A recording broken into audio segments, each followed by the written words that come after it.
भारत सरकार ने बातचीत के सारे रास्ते खोले हैं और कृषि मंत्री जी,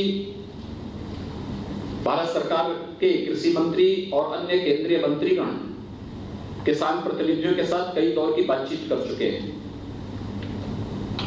मुझे लगता है कि जब भारत सरकार ने इस संबंध में किसान प्रतिनिधियों के साथ में बातचीत सीधे जारी रखी है, कोई औचित्य नहीं है इस प्रकार की किसी भी ऐसे कदम का जो अलोकतांत्रिक हो और जिसके कारण ऐसे तत्वों को इस आंदोलन को खराब करने का अवसर मिले जो वास्तव में किसानों के कंधे पे बंदूक रख करके अपने स्वार्थों की पुष्टि करना चाहते हैं।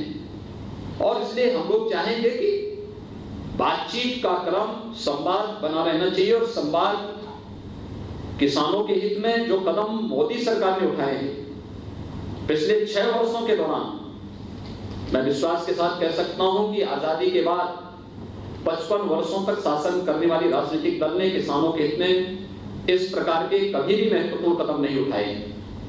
लेकिन आज कुछ लोग अपने निहित स्वार्थों के लिए भोले वाले किसानों को गुमराह करने का प्रयास कर रहे हैं। धन्यवाद।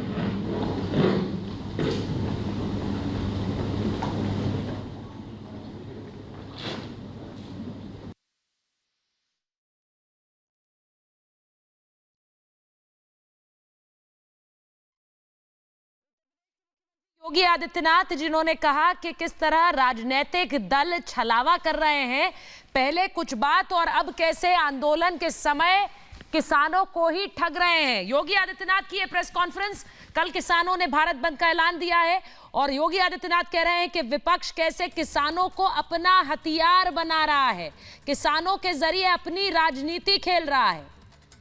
उन्होंने नाम लेकर कहा कि आम आदमी पार्टी का दोहरा चरित्र सामने आ गया है।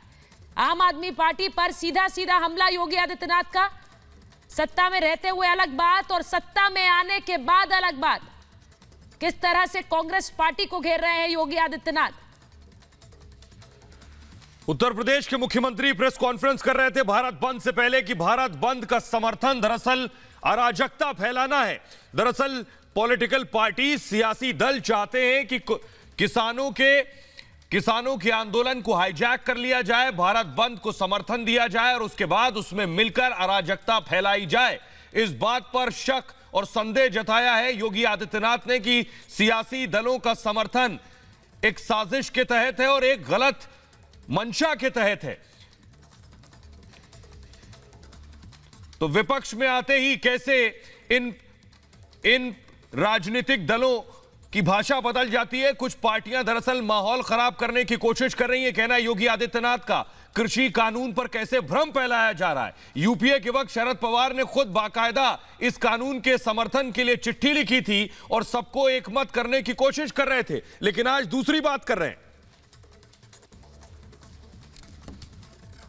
जो मॉडल एपीएमसी एक्ट है, इस पर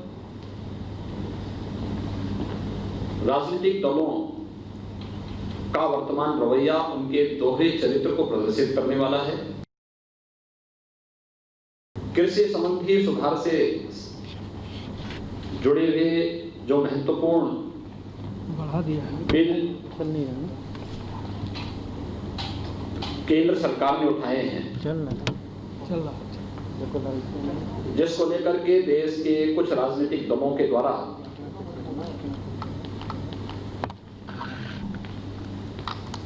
वातावरण खराब करने का प्रयास किया जा रहा है,